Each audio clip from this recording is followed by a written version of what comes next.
Hello and welcome back. Sean here, Mountains Garage, Monday the 13th, 2025. Saturday night, I was contemplating and checking with some friends to see if anybody was going to the Swapmeet at New England Dragway Sunday morning early. Like if you're not there when the sun's coming up, you're going to miss all the deals. It's all over by 10 or 11 in the morning. They get there early, they set up, they sell stuff, and by noon it's pretty much a ghost town. I know that, so that would have been the schedule. While I was checking in on friends, I was cruising Marketplace, and I have a reoccurring search for Camaro parts, and this came up as a two-door Camaro. Doesn't look like a two-door Camaro, not to be confused with a four-door Camaro. Clearly, it's a trans-brake Powerglide and a gear vendor's overdrive. In the ad, it said it was a racing Powerglide with an overdrive. Very little detail. It said the overdrive was new, and that was that. I could see it has a K Racing Products sticker. They're out of Massachusetts, I believe. I used to race with them. Gary K, who I believe is the owner, back, 10, 15 years ago. I assume they're still in business, still building Powerglides. I don't know if they refurbished this for somebody or built the whole thing. I'll know better when I take it apart. But it has an ATI transmission solenoid, so I'm going to assume it has that valve body. It has a turbo 350-400 spline input shaft. It has an aftermarket stator tube with a front stator bushing. Now, if you watch my Powerglide videos, Powerglides didn't come with a front stator bushing because all Powerglide converters have a Bush turbine. Why they didn't do that to the TH350 and 400, I don't know. But when you put a turbo shaft in a Powerglide, you either have to have a Bush turbine turbo spline converter. Watch the videos. I've gone over it many times, but that was my first clue, because this came with a torque converter as well, that the torque converter might be kind of old school. We'll get to that. The transmission shield is marked 2010, date of manufacture. It's missing two brackets, one that would go here to here and one from here to here. This side's okay, except they didn't use conical head bolts in the servo. They got regular bolts stuck in the hole. No big deal. I know a guy that can probably fix it. But the exciting part, well, while I'm right here, it does have the only, I guess, acceptable version. This is the original, or at least the most improved low-car dipstick. It's an actual low-car, says right on it. It's quick disconnect. And the piece in the transmission that bolts through, there's a nut inside the pan, and it has a seal, and it has this quick disconnect, so you can also disconnect the dipstick right off the transmission. If you have to have one of these, as long as it's calibrated, you don't mind getting an adapter for the funnel, well, so be it. I don't believe I'll run it, but if you have to have one of these, not the cheap imported ones that just push into the hole with nothing to hold them in, and they probably don't even lock up here, I don't know. I have one kicking around here somebody sent me because I was complaining about them, so I could demonstrate how much they're in the areas they fail in. Other things I can see about the transmission, it has a Moroso pan, which is nice. And they studded the case for the pan. That's pretty cool. So somebody loved this Powerglide. I can't wait to take it apart to see what it's got. But more exciting, and something I would never buy for myself, is the gear vendor's overdrive. Now this is a regular length Powerglide, and by the time you add a 14-inch overdrive in the back, it looks kind of gaumy, doesn't it? But it still mounts in the stock location. I guess Gear Vendors is pretty secure that their extension housing is strong enough to hold it, so it doesn't seem to be an issue. I know of Kevin from KSR. He has the Camaro they call Soccer Mom. That has this long overdrive in it as well. He runs low 7s in the quarter mile, mid to low 4s in the 8th. So he's proven that the gear vendor itself is okay. The If you watch any of the drag and drive events, looks like Hot Rod Drag Week, they are right there. And when they break, the owner takes it personal, and he's trying to improve them all the time. You can't beat that, but I know if you looked it up right now, that is a $39.95 plus tax, title, and destination.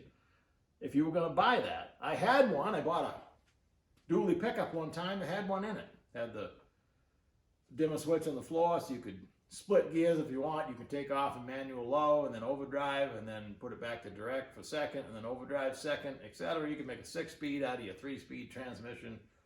But it's 0.78 overdrive or 22% overdriven, and it's definitely an improvement. They claim it'll take like a 411 gear down to a 320 or 30. So for highway cruising, it definitely helps. If you could match it with a lockup torque converter, which you can if you spend enough money on a Turbo 400, talking racing now, or drag and drive, if you have a super expensive lockup Turbo 400, then you put a gear benders on it. You're really going to kill off some RPM then. But this whole setup with the torque converter, I'd be embarrassed to tell you what I paid. I did not try to talk him down. Again, the year-old ad, maybe not worded the greatest, but it was the biggest steal I've ever got probably, and I love exotic transmissions. I could get the Turbo 400 coupler and adapter and put this on a 400, but the more I think about this combination, maybe it's not so bad. I'm going to go through the transmission. I have the TSI shield if I wanted to leave the stock Bellhausen. I have an aftermarket Bellhausen, a BTE, if I wanted to use the stock case, or Black Friday's coming if I see a deal on an SFI rated case, and these internals are good. I don't know what it has for a gear set, but if it's been out of a racing shop, it's at least a stock 176, which was a stronger one. Hopefully it has an aftermarket gear set in it. Now that would be awesome, but like a box of chocolates, you don't know until you bite in. When I went to the guy's house that had the transmission, it was in like a 48-foot semi-trailer, still on the wheel, so it's 4 feet off the ground. This thing was all the way in the front, and there was a lot of stuff in there. But sitting on the floor, uncovered, I immediately stuffed a rag in it because you want to see me, I get real wiggly when I see any open hole, be it engine, whatever, torque converters. As soon as you free this thing from its captivity in the front of the transmission, put a rag, at least a glove over it. A plastic cap would be the best, but I don't know whose converter it is, and I don't know how much effort I'm going to spend or money finding out. Because, one, if the hub was good, I have a torque converter flushing machine. I could flush it out, but this has, if I measure from here, this groove with the bushing rides, which is, looks like the spacing wasn't that great either, but it's a 5/1000th groove in the hub, so this hub is junk. The bushing doesn't look too bad from just looking in with the flashlight, so maybe this didn't go with that, I don't know. But either way, it probably does go with it because this does not have a Bush turbine. If I pop out my rag, take a screwdriver, I can move the contents of the bottom of the transmission back and forth. That's how you know if you have a Bush turbine or not. This turbine is flopping all around. It requires the input shaft, which is held on the front bushing, to hold it centered. That's the difference. So that makes me think this converter and transmission are kind of old school. I don't know how old. Obviously the shield is 2010, and who knows how many times it's been overhauled since then. So being that this is not a Bush turbine converter and the hub's bad, I don't know if it's even worth sending it back to somebody. If I could determine whose it was, that would help. I don't know. We'll see. The Jegs XHD for less than $500 is still probably a better converter than this thing. You never know till you take it apart. Again, like a box of chocolates, but we'll see what I do with that. If the hub was good, I would probably use it in a street rod or a hot rod or something. who knows? So this shifter was, I believe, with the transmission, because I went to buy the Powerglide with the gear benders and the torque converter. That was included in the package for a ridiculously low price. Too low to even tell you. You'd laugh at me. But I'm in the semi-trailer, and there's a lot of stuff in there. And the guy says, everything's for sale. You can buy the whole trailer if you want. Probably a good thing you didn't whip out the price, because I'm trying to organize and not drag home so much junk, but some days I like that. So this Hurst quarter stick shifter, which is, I have two favorite shifters. The Hurst quarter stick, I can run this thing with my eyes closed in the dark, because you have to most of the time, the reverse lockout and stuff like that. It was my first automatic shifter of any seriousness way back when I ran a Powerglide in my Chevelle after I broke every 4-speed I could possibly find. A close tie or a second is the Turbo Action or Winter style gated shifter. I love those too. They're both gated shifters, but the Winters or the Turbo Action, you have to actually move the handle around, but there's no buttons to push, no reverse lockout. This, you have to, after neutral, you got to whack this little chrome thing down here to go reverse or park. So, but this has a neutral safety switch in it. That's cool. Also was this shifter, if you can still see it. This is a forward pattern 3-speed. I vice grip them to the bench and just go through the shift pattern. You can determine which it is. You used to be able to get gates. Probably still can. I haven't looked, but great shifters. So we just kept tacking on. The guy says, you know, make a pile of stuff and make me an offer. And then things got really interesting. Underneath the pair of fabricated big block Chevy valve covers, which are over there, they need a little cleaning, but they're pretty nice, and they don't appear to be imported cheapies, because this stuff's been sitting around for quite a while. So on one hand, that's bad. On the other hand, it's probably better quality than most of the stuff that the market is flooded with these days. But underneath the valve covers, I started seeing carburetors. Holley Dominators, the 4500. The most fantastic carburetor ever built, in my opinion. In 1969, they won every super speedway race in NASCAR, and probably got outlawed by NASCAR, so they found a home in drag racing. The early days of Pro Stock, they started with the 660 center squirters, 4150 style carburetors, and then right to the Dominator.